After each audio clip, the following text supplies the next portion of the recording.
Sa mahihirap, putragis ka speaker, nakakapanik. 500 billion, tinalo pa yung budget nung pandemic. Nung pandemic, 240 billion. Nung bagyong Yolanda, 167 billion. Tapos yung kay Romualdez, 500 billion. Tapos sasabihin nyo, Martin for President, isipin nyo yun. Budget nung pandemic, tinalo mo. Budget nung Yolanda, tinalo mo. Lahat ng budget nung trahedya, tinalo mo. Kaya bantayan nyo sa 2028, baka sa Switzerland to tumakbo. Sa lahat ng tulong, yung tulong mo yung nakakakilabot. Yung politikong gumagamit ng mahihirap, nakakatakot. Tapos yung mga tanga mong fans, oo lang ng oo, ginagawa mong robot. Kayo yung mga politikong tumutulong pero mas marami yung hakot. Ang strategy nyo, gagamit ng mahirap. Pupunta ng palengke, magpapanggap. Sa lahat ng tulong, yung tulong mo yung hindi ko matanggap. Kung talagang wala kang ginagawang masama, pakapkap. Ano yung logic dito? Pag yung politiko kumuha ng pera, kanino ka magsusumbong? Sa bubble gang kay Bonggam Bongbong? Walang paliligtasin. Lahat tutumbukin dito sa Sumbong kay Bonggam Bongbong. Ano, diyan ka magsusumbong? Gunggong! Biruin mo yung kawawang matanda na mitas lang ng mangga na kulong. Eh yung politiko pag kumuha ng pera, madalang pa sa patak ng ulan yung nakukulong. Kung may makukulong, lalaya din. Pag naupo yung kapartido nila, ilalabas din. Ultimo mga dating NPA palalayain. Back to zero na naman tayo, tang inumin. Bakit daw tayo natatakot sa pistok, sabi pa neto? Tayo pa daw natatakot, si Raulo ba to? Bakit kami matatakot, hindi naman yan kumakain ng tao? Nangunguha ng bata, oo. Yung mga demonyo, binabakbakan namin kayo, binibaby nyo. Ikukulong tapos papalayain nyo. Nangangasar ba kayo? Maghanap kayo ng tangang lolokohin nyo. Pasensya na, hindi kami nakikipagkasundo sa demonyo. Yung tulong, tandaan nyo, dalawang klase. May tulong na paimbabaw, puro papoge. At yung totoong tulong, hindi sinasabi. Tapos 500 billion, ayuda? Walang pandemic, sus Mariosip, grabe. Yan yung ayudang first time talaga, super duper extraordinary. Sa sobrang laki ng budget, tataba talaga yung dating chubby. Sa sobrang bait mo, pwede ka na sa libingan ng mga bayani. Yung tipong kumuha ka ng maleta sa airport tapos ikaw pa yung bayani. Yung mga Pilipino, ginagawa mong tamad. Yung tipong hihilata na lang sa banig tapos magkakamot ng bayag. Imbis na bigyan mo ng pamingwit, bibigyan mo ng isdang binilad. Trabaho ang ibigay mo para lalong magsipag. Kasi pinapalabas mo, tutulong ka sa tao. Ang lumalabas kami pa tutulong sa'yo. Pera ng tao yan, baka kala mo. Ayuda, sa laki ng budget, abono pa kami, loko. Speaker, saan ka punta? Anak ng buhaya, suplado ah. Speaker, open the book na. Ang tambok-tambok ah. Saan kaya pupunta to? Mukhang pupunta sa palengke ah. Walang lingunan ah, ang sarap magmura.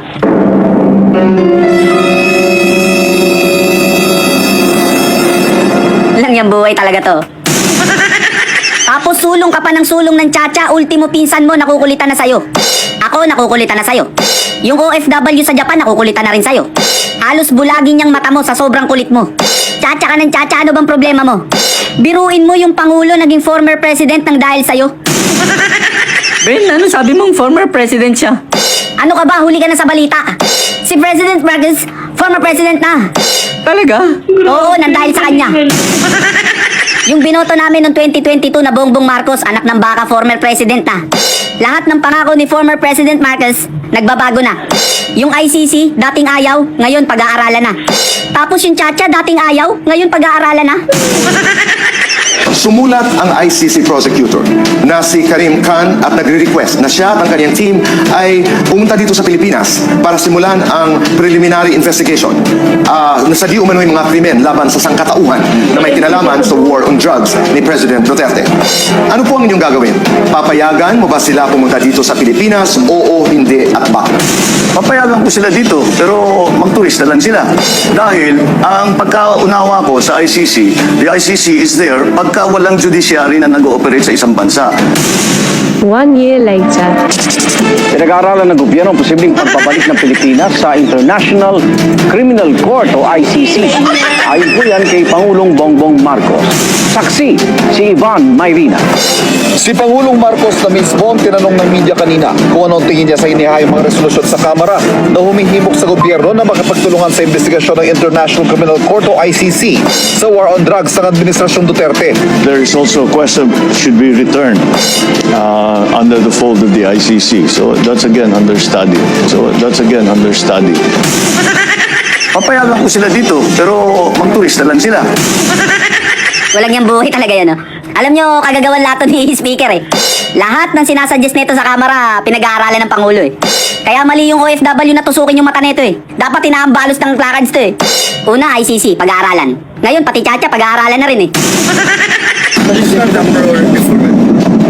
Because it's, maraming pang kailangan gawin eh.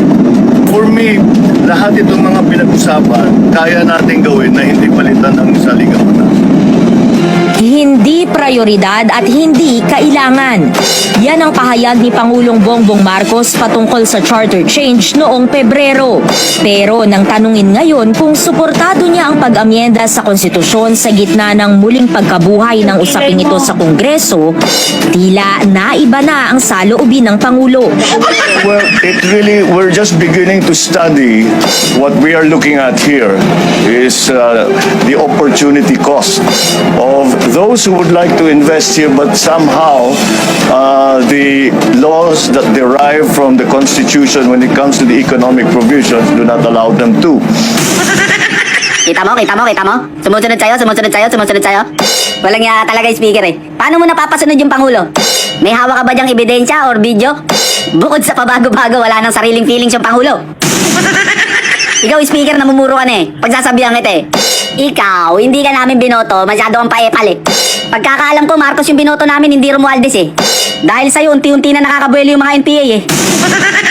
Una, ICC. Pangalawa, Chacha. Pangatlo, Pistok, mukhang pag-aaralan na rin. Ang hinihintay ko yung impeachment ni Ate Sara, mukhang pag-aaralan na rin. Ngayon, sabihin nyo sa akin kung sinong hindi madidismaya. Pwera na lang kung sip-sip tayo ka or manhid ka. NPA, gagawin mong friend, baliw ka ba? Ano, suntukan tayo? Sandakot kayo mga tanga. Ang pakikipagkaibigan, pinipili yan. Yung salitang kaibigan, 8 letra lang yan. Yan ang dapat mong pag-aralan. Ultimo, pagbili mo ng kamati sa palengke, kikilatisin mo kung anong dadamputin mo dyan. Once na makapili ka ng bulok, yung ibang mga kamatis mo, mabubulok din yan. At yung pagiging mabait, nilulugar yan sa tama. Mismong kamag-anak mo, kaya kang traidorin, kaibigan pa kaya. Kung mamumuno ka sa bansa, hindi puro bait, kailangan may tapang ka. Bait-bait, kaya hindi natatakot yung masasama. Higit sa lahat, huwag kang pabago-bago ng sinasabi. Magpakatotoo ka, hindi yung nalilito kami. Ang tawag doon, 2 dila, double blade ang labi. Yung tipong laban ngayon, tapos bukas bawi. Nagbago sila, may bago ng kulay. Dilawang dala, dilawang galaw ng bagong lipunan. Nagbabago na sila, dilawan at pula. Nagtatandem na nga, bagong lipunan. O ano, naasar ka na ba? Hindi pa? O ito pa. Kung gabi nagparty ang lahat at inabot pa ng magdamag. Madaling araw nagiinuman, yung Marawi ay inis na ban. At si France may pag-asa, at sa pisto kanong ganda. Nagbago sila, may bago ng kulay. Dilawang dala, dilawang galaw ng bagong lipunan.